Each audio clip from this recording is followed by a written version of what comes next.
नमस्कार साथियों, स्वागत है आप सभी का विशाल नॉलेज ऑफ सब्जेक्ट्स पर। आज मैं आप सबके सामने प्रस्तुत हूँ आपके इकोनॉमिक्स का एक चैप्टर बजट लेकर। 12th क्लास के मैक्रो इकोनॉमिक्स का एक बहुत ही महत्वपूर्ण चैप्टर है सरकारी बजट। हिंदी में आपको इतना अच्छे से आपको आज समझ में आ जाएगा। बहुत सारे छात्रों में ये समस्या रहती है कि वो कैसे इस वाले चैप्टर को करें। आइए देखते हैं, मैंने आपकी सुविधा के लिए पहले से ही बोर्ड को, तो आइए देखते हैं कि आपको इस चैप्टर में मतलब सबसे पहली बात तो ये कि सरकारी बजट होता क्या है। अब आप लोग देखिए, बजट आप देखते हो कि आपके घर का भी आप लोग कहते हो मेरे घर का बजट बिगड़ गया है या मेरे बजट से बाहर खर्चा हो गया। ये बजट है क्या? बजट का मतलब है कि आपकी आमदनी और खर्चा, कितना आपका पैसा कहाँ से आ रहा है और कितना आपका खर्च हो रहा है, वही बजट है। जैसे कि आपकी पॉकेट मनी, अगर आपको पता है कि 10 रुपये आपकी दादी, 10 रुपये आपके दादा, 10 रुपये ये देंगे और आपको कहाँ कहाँ खर्च करना है, वही तो बजट है।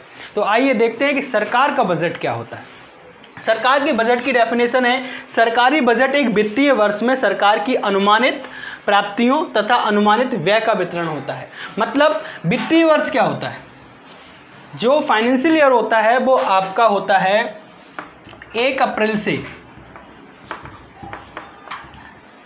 31 मार्च तक एक वित्त वर्ष। 1 अप्रैल से 31 मार्च तक आपका एक वित्त वर्ष होता है। इस एक वित्त वर्ष के दौरान सरकार की अनुमानित प्राप्तियां और अनुमानित व्यय का जो ब्यौरा है वही सरकारी बजट है।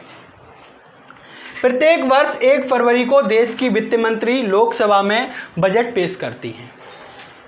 1 फरवरी हर एक वर्ष जो भारत की वित्त मंत्री हैं, अभी जो वर्तमान में श्रीमती सीतारमण जी, वो वित्त मंत्री हैं। कोई भी वित्त मंत्री हो, 1 फरवरी को बजट पेश किया जाता है लोकसभा में। राज्यसभा में कभी भी नहीं किया जाता है। कोई भी धन विधेयक हमेशा लोकसभा में ही राष्ट्रपति के परमिशन के बाद पेश किया जाता है। उसके बाद कि इसमें इसमें बजट में सरकार बताती क्या है, बीते वर्ष में सरकार का वित्तीय निष्पादन कैसा रहा। मतलब पिछले वर्ष जो उन्होंने बजट, उससे पिछले वर्ष पहले जो पेश किया था उसमें क्या क्या बातें कही थी, उसमें उतना खर्चा हुआ या कितना आपने जो बजट बनाया था वो प्रोग्रेस क्या रही, पूरा प्रोग्रेस के बारे में बताते हैं। दूसरा क्या, आगामी वर्ष के लिए सरकार की क्या नीतियाँ तथा क्या कार्यक्रम हैं। मतलब जो अगला आपका फाइनेंशियल ईयर आ रहा है जिसके लिए आप बजट पेश कर रहे हैं, वो उसमें आपके क्या कार्यक्रम रहने वाले हैं, उसमें आपकी क्या नीतियाँ रहने वाली हैं, कितना पैसा किस सेक्टर में खर्च करने वाले हैं, ये सारी की सारी जानकारियां आपको बजट में दिया जाता है। उसके बाद हम देखते हैं सरकार की नीतियां तथा कार्यक्रम जो बजट में पेश किए जाते हैं, सरकार की बजटीय नीति कहलाती है। मतलब जो भी नीति कार्यक्रम जो भी बजट में पेश किया गया है उसको बजटीय नीति कहते हैं या राजकोषीय नीति भी इसी को कहते हैं। तो आप लोग बहुत बेहतर तरीके से ये सारे फैक्ट्स को याद रखेंगे। यहाँ पर ये वित्त मंत्री का नाम याद रखना है, लोकसभा में पेश किया जाता है ये भी याद रखना है, फाइनेंशियल ईयर भी याद रखना है। और अगर आपने इस बजट की डेफिनेशन को बेहतर तरीके से समझ लिया है तो इस चैप्टर को समझने में कोई दिक्कत नहीं आने वाली है। तो उसके बजटीय नीति के 2 पहलू होते हैं, जो मैंने आपको बताया कि अगली साल आगामी वर्ष के लिए जो कार्यक्रम और बजट में जो आपका नीतियां बताई गई हैं उनके 2 पहलू हैं। एक तो राजस्व पहलू और एक व्यय पहलू। यही कि आमदनी और खर्चा, सरकार का जो आमदनी मतलब कहाँ कहाँ से किस किस सेक्टर से कितना पैसा आएगा और वो उस सरकार कहाँ कहाँ खर्च करेगी, ये 2 पहलू होते हैं। आपके बजट के, सरकार के बजट के, किसी के भी बजट के 2 ही पहलू होते हैं कि आमदनी और खर्चा, प्राप्तियाँ और व्यय। यही अभी आपने देखा कि बजट की क्या परिभाषा है, बजट कौन पेश करता है। ध्यान रखना, बजट को देश की वित्त मंत्री चाहे कोई भी हो वो 1 फरवरी को पेश करते हैं। अभी हमारी वित्त मंत्री हैं वो श्रीमती निर्मला सीतारमण जी हैं, ठीक है। 1 फरवरी को उसको पेश किया जाता है, लोकसभा में किया जाता है जो हमारी संसद का निम्न सदन है। अब हम देखते हैं कि बजट को पेश क्यों किया जाता है, बजट के पेश करने के ऑब्जेक्टिव्स क्या हैं, उसके उद्देश्य क्या हैं। आइए, सबसे पहला और महत्वपूर्ण उद्देश्य जो है हमारे बजट का वो है जीडीपी में समृद्धि, मतलब ग्रोथ इन जीडीपी।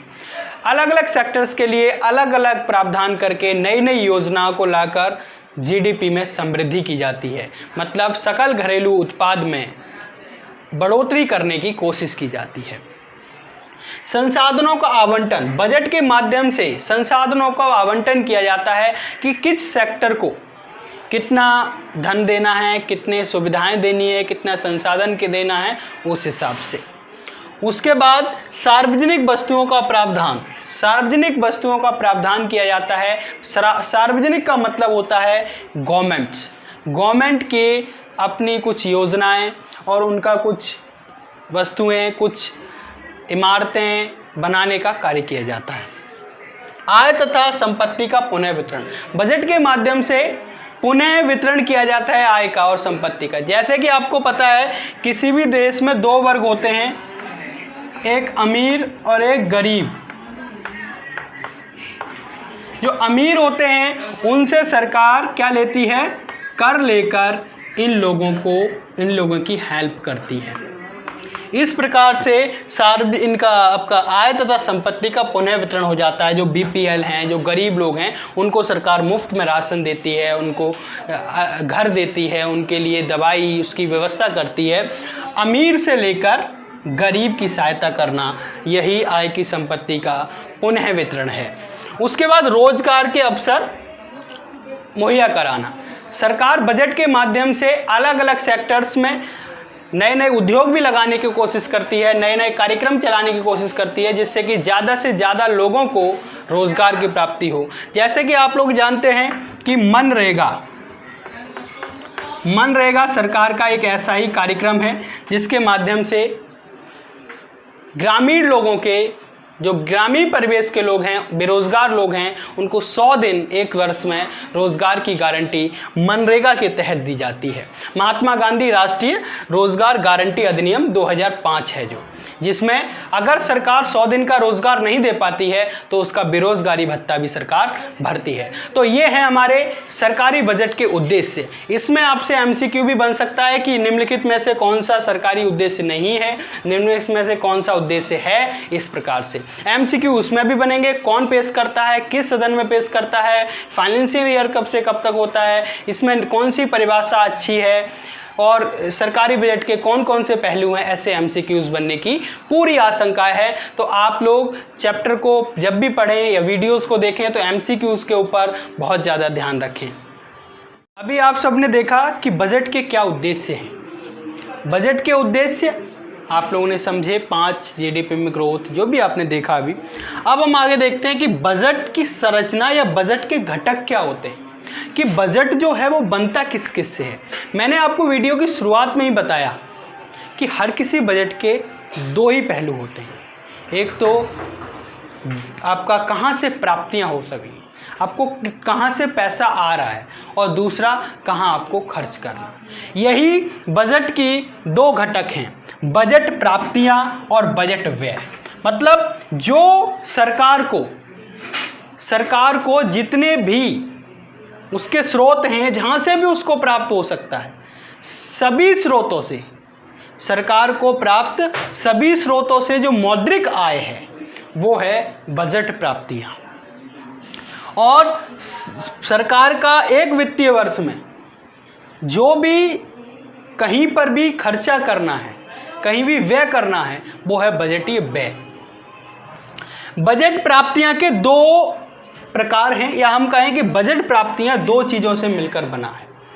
एक तो राजस्व प्राप्तियां, सरकार को जो ऐसी प्राप्तियां प्राप्त होती हैं जिसके बदले में सरकार को कुछ देना नहीं पड़ता है, जिसके बदले में सरकार की कोई देयता नहीं बनती है, जिसके बदले में सरकार की संपत्ति का कोई नुकसान नहीं होता है या संपत्ति कम नहीं होती है, वो राजस्व प्राप्तियां हैं। राजस्व प्राप्तियां कौन सी? वे प्राप्तियां जिसमें सरकार की कोई देयता नहीं बनती है और परिसंपत्तियों में कोई भी कमी नहीं आती है, वो आपकी राजस्व प्राप्तियां हैं।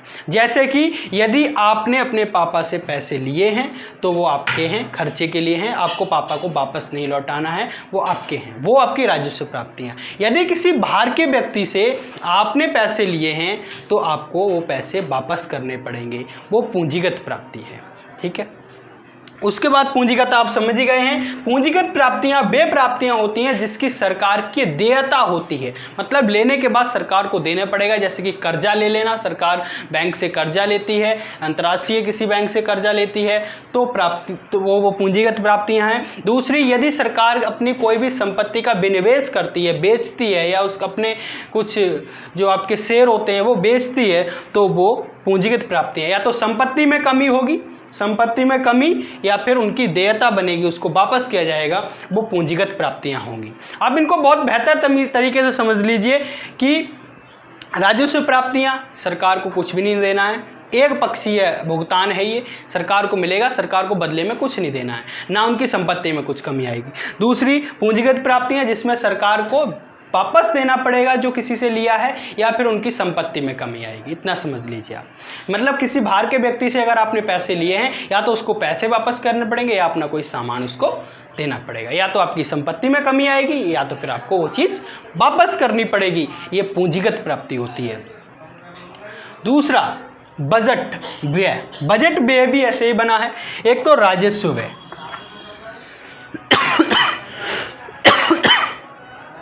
सरकार के द्वारा जो भी खर्चा ऐसे किया जाता है अपने देश के लोगों के भलाई के लिए, जिसमें कोई लाभ के उद्देश्य से नहीं किया जाता है, कोई भी कुछ कमाने के उद्देश्य से नहीं किया जाता है, बस अपने देश के नागरिकों या अपने देश के लिए भलाई के लिए कुछ कार्यक्रम किए जाते हैं, वो राजस्व व्यय है। दूसरा, पूंजीगत व्यय होता है जिसमें सरकार उद्योग लगाती है, मशीनें खरीदती है, मतलब कुछ उसको प्राप्त होता है उसके बदले में राजस्व। यहाँ पर आपने देखा कि सरकार को कुछ नहीं देना पड़ता, यहाँ पर ऐसा होता है, इसको सरकार जब राजस्व व्यय करती है तो उसको कोई फ़ायदा नहीं होता है, कोई लाभ नहीं होता है, वो केवल समाज के कल्याण के लिए करती है। और यहाँ पर आप देखते हो संपत्ति का नुकसान हो रहा था या वापस देना पड़ रहा था, यहाँ भी ऐसा ही कि अगर पूंजीगत व्यय करेगी तो सरकार को वापस में या तो उसकी संपत्ति में बढ़ोतरी होगी, या फिर उसको कुछ धन लाभ होगा या लाभ होगा। जैसे कंपनी लगाएगी, उद्योग लगाएगी, कोई रोजगार का कार्यक्रम चलाएगी, तो वो पूंजीगत व्यय होती है। ये है हमारे बजट की संरचना और बजट के घटक। बाकी चीज़ इनके बारे में जो पूरे अच्छे से एक्सप्लेनेशन है, इनकी परिभाषाओं को लिखना और समझना, वैसे यहाँ से आप लोग इस चीज़ को समझ सकते हैं, और मैंने बोला है उसको आप लिख सकते हैं एज अ नोट। और आगे जो इस बजट में है कि इनको कैसे प्राप्त किया जा सकता है, राजस्व प्राप्तियों में कौन कौन सी प्राप्ति हैं, पूंजीगत प्राप्तियों में कौन कौन सी प्राप्ति हैं, राजस्व व्यय में कौन कौन से व्यय हैं, पूंजीगत व्यय में कौन कौन से व्यय हैं, इनके विषय में हम अगली वीडियो में चर्चा करेंगे। ये हमारा इंट्रोडक्शन वीडियो है और इसमें आपने देखा है। यदि आपको वीडियो अच्छा लगा है, अगर आपको कुछ नॉलेज मिली है, तो please subscribe and like the channel. Thank you.